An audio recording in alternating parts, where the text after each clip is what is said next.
چین کے لیے ایک ریڈ لائن کراس کرنے والی بات. جاپانیوں پر پابندی لگا دی کہ وہاں پہ اس کا شکار نہیں کر سکتا. فوجی سطح پر بھی اشارے کوئی اچھے مثبت نہیں ہیں. جاپان کے اندر سٹاک مارکیٹ جو ہے اس میں کافی کمی آئی، گراوٹ آئی ہے. صدر ٹرمپ نے فاکس نیوز پر کہا کہ بہت سے اتحادی بھی دوست نہیں. بند کمروں میں امریکہ جاپان کو کہہ رہا ہے کہ مضبوطی سے کھڑے رہو، یعنی اس کو اکسا بھی رہا ہے چین کے خلاف. ثقلین امام کا سلام قبول کیجیے. گزشتہ چند دنوں سے چین اور جاپان کے درمیان ایک کشیدگی ابھری ہے دوبارہ سے. آج ہم ایشیا کی انہی دو بڑی معیشتوں یعنی چین اور جاپان کے درمیان جو چل رہی ہے شدید کشیدگی کی بات کریں گے. یہ سب صرف ایک جملے کی وجہ سے دوبارہ طوفان کھڑا ہوا ہے. جاپان کی جو نئی وزیر اعظم ہے سنائے تاکایچی، جو اکتوبر میں وزیر اعظم بنی تھی، انہوں نے 7 نومبر کو اپنی پارلیمنٹ میں کہا کہ اگر چین نے تائیوان کے گرد جنگی جہازوں سے ناکہ بندی کی اور ہتھیار استعمال کیے تو جاپان کے لیے یہ بقا کا بحران ہوگا، سروائیول کرائسس ہوگا.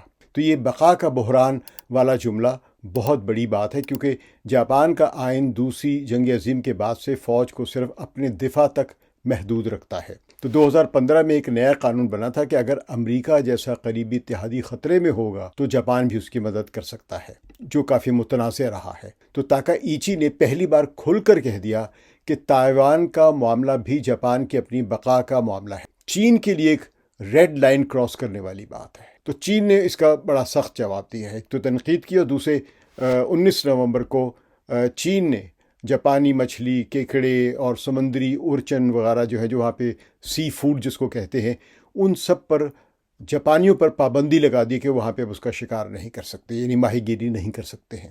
تو یہ وہی پابندی ہے جو 2023 میں فوکوشیما جوہری پلانٹ کا پانی سمندر میں چھوڑنے کی وجہ سے لگی تھی اور پھر نرم ہو گئی تھی. اور چینیوں پر یہ بھی پابندی عائد کی ہے کہ وہ فی الحال جاپان نہ جائیں، یہ خطرناک ملک ہے. تو نتیجہ کیا نکلا؟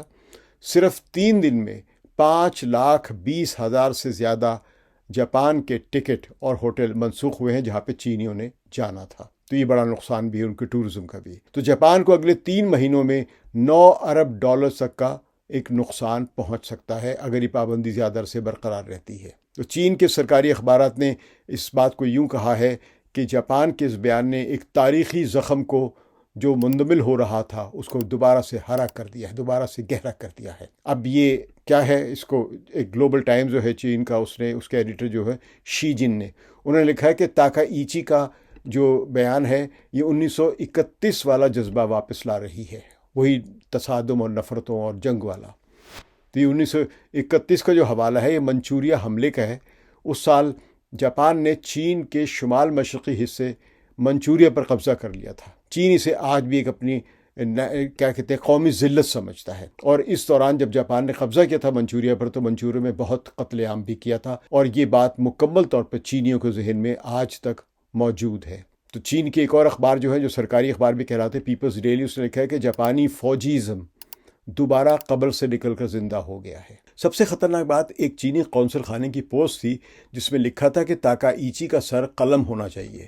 بعد میں یہ پوسٹ ڈیلیٹ کر دی گئی تھی، لیکن جاپان نے شدید احتجاج کیا تھا. تو اس سے ان دونوں ملکوں کے دوران جو بحران ہے اس کی گہرائی کا اندازہ لگایا جا سکتا ہے. فوجی سطح پر بھی اشارے کوئی اچھے مثبت نہیں ہیں، کافی زیادہ تیزی آ رہی ہے. جاپان کا سب سے بڑا جزیرہ یوناکانی تائیوان سے صرف 110 کلومیٹر دور ہے، اور 18 نومبر کو چینی ڈرون اور جاسوس طیارے وہاں آئے تھے تو جاپانی لڑاکا طیاروں نے بھی ہنگامی پرواز کی تھی تاکہ ان کو روکا جا سکے. تو اب یہ صرف کشیدگی سفارتی سطح پر یا الفاظ کی سطح پر نہیں ہے، بلکہ کائنیٹک لیول پہ بھی دیکھی جا رہی ہے.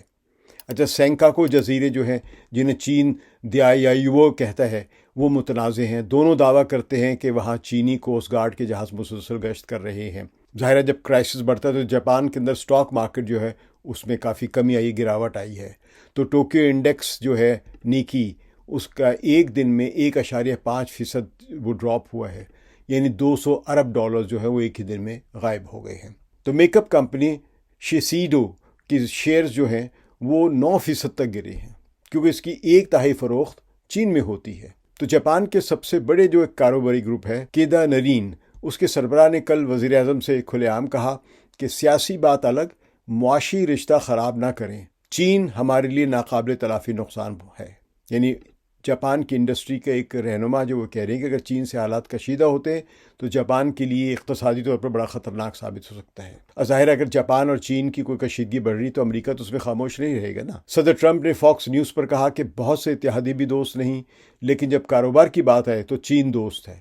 لیکن نیو یارک ٹائمز کے ذرائع کہتے ہیں، جو نیو یارک کا اخبار بھی ہے، کہ بند کمروں میں امریکہ جاپان کو کہہ رہا ہے کہ مضبوطی سے کھڑے رہو، یعنی اس کو اکسا بھی رہا ہے چین کے خلاف امریکہ۔